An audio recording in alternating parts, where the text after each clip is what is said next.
तो 1913 में पहली फिल्म बनती है हरिश्चंद्र। 1913 में हिंदुस्तान को आजाद कराने के लिए, जिसका हम प्लेटिनम जुबली मना रहे हैं, तो पहली संस्था सैन फ्रांसिस्को में बनती है गदर पार्टी, जिसका पहला प्रधान बाबा सोहन सिंह भकना और पहला सेक्रेटरी लाला हरदयाल, वो दोनों पंजाबी हैं। मैं 1966 से पहले पंजाब की बात कर रहा हूँ, जिसमें हम सभी पंजाबी हैं। तो हम तुड़वा भाई हैं। एक तो तुड़वा एक माँ से जन्मे, पंजाब हरियाणा हिमाचल, दूसरा तोड़ के 3 कर दिए गए, लेकिन फिर भी हम जुड़े हुए हैं। सो आज यहाँ पे हरियाणवी सिनेमा के इंटरनेशनल फेस्टिवल की मैं भाई लोग आपको मुबारक देता हूँ, क्योंकि और सोचता हूँ, सपना लेता हूँ कि मेरे पंजाब में इंटरनेशनल फिल्म फेस्टिवल शुरू हो।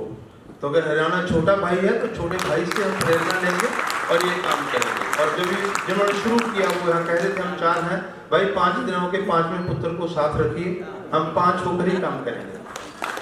बहुत मुख्य मैं कहूँगा कि थिएटर और सिनेमा, रंगमंच और सिनेमा, रंगमंच भारत में भरत मुनि के नाट्य शास्त्र से माना जाता है, जो पहली सिद्धांतक पुस्तक है जो निरोल रंगमंच की है।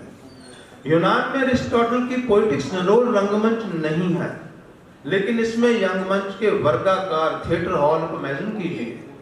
और हिंदुस्तान में क्या दुनिया में डेमोक्रेसी की शुरुआत सामवेद, ऋग्वेद, यजुर्वेद, अथर्ववेद, तो ये 4 जातियों के लिए हैं, लेकिन नाट्य शास्त्र ये सबके लिए है, इसलिए इसको 5वां वेद कहा गया। सो जो देश 5वें वेद को पढ़ लेंगे, 4 तो अपने आप समाहित हो गए, लेकिन वो ये भी सीख लेंगे कि डेमोक्रेसी क्या होती है। जब हॉल में आकर लोग बैठते हैं, सिनेमा हॉल हो, थिएटर का हॉल हो, तो वहां सबसे बड़ी इस मीडिया की, सिनेमा और थिएटर की जो सबसे बड़ी ताकत है कि किताब वो पढ़ेगा जिसे पढ़नी आती है, वो समझेगा जिसे समझनी आती है।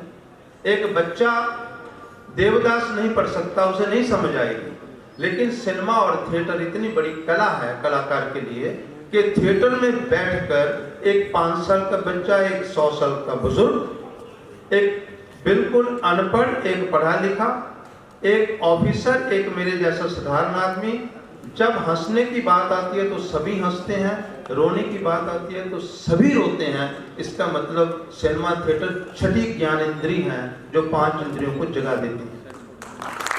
आपकी बात हर उम्र वर्ग के, अगर कोई मेंटली रिटायर्ड भी बैठा है वो भी हंसेगा। सो ये बहुत बड़ी कला है जिसमें बहुत से एलिमेंट्स हैं और इसीलिए समग्र कला है। सिनेमा में इतनी कलाएं समाहित हैं कि अगर आप गिननी शुरू करोगे तो आप गिन नहीं पाओगे। ये जो अभी मेरे भाई ने बात की थी रोमन स्क्रिप्ट वाली, रोमन स्क्रिप्ट इसलिए चली कि बॉलीवुड में बहुत से टेक्नीशियन साउथ से हैं जो हिंदी नहीं जानते, तो उनके लिए रोमन स्क्रिप्ट आई।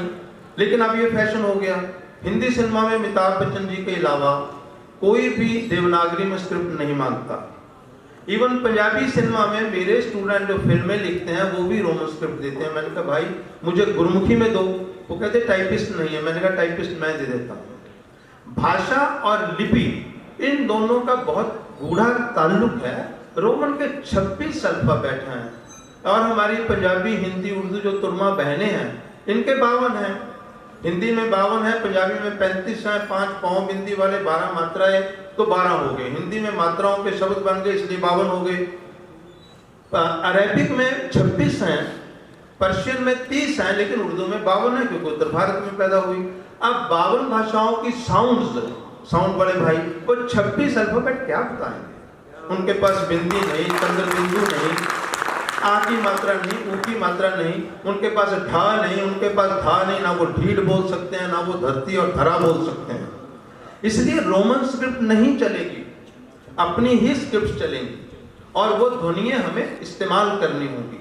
सो इस फेस्टिवल पे मैं सारे को क्लब करता हुआ आखिरी वाक्य में यही कहना चाहता हूँ कि सिनेमा और थिएटर ये अंतरराष्ट्रीय भाषा है, ये दिल की भाषा है जो हर पल धक धक धक धक धक करता है।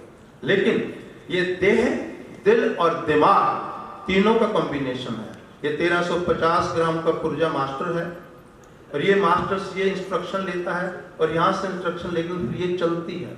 सो अगर ये 3 द, पंजाबी में बोलता हूँ कि 3 दंदे अगर ये ठीक से हों तो फिर किसी तरह की कोई समस्या नहीं होगी और किसी तरह का हमें कोई चिंतन डिस्टर्ब नहीं कर पाएगा अगर हम ठीक से करें।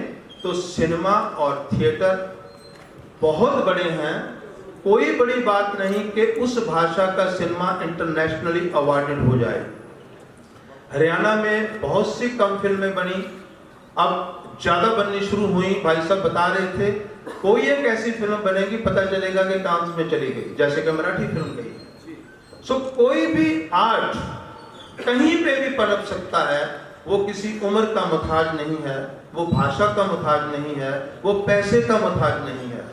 जब पहली फिल्म राज कपूर जी ने बनाई वो 23 साल के नौजवान थे, एक स्टार के बेटे थे और खुददार थे, इसलिए बेटे बड़ों से हेल्प नहीं लेते, मेरा बेटा भी नहीं लेता।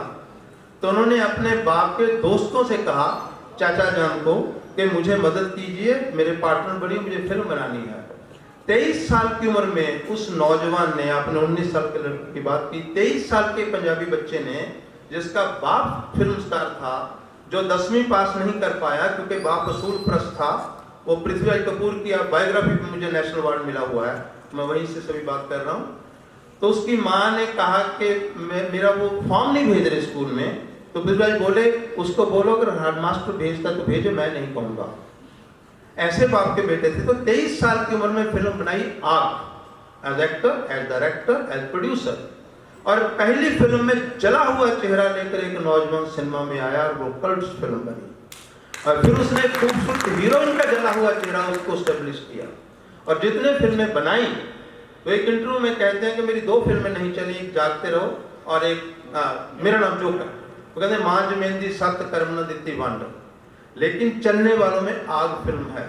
अगर आप में कला है तो जला हुआ चेहरा भी खूबसूरत लगेगा, अगर कला नहीं है तो माफ करना, पूरा शरीर नंगा कर दो, कोई देखेगा नहीं। यही सिनेमा थे। आप थैंक यू वेरी मच।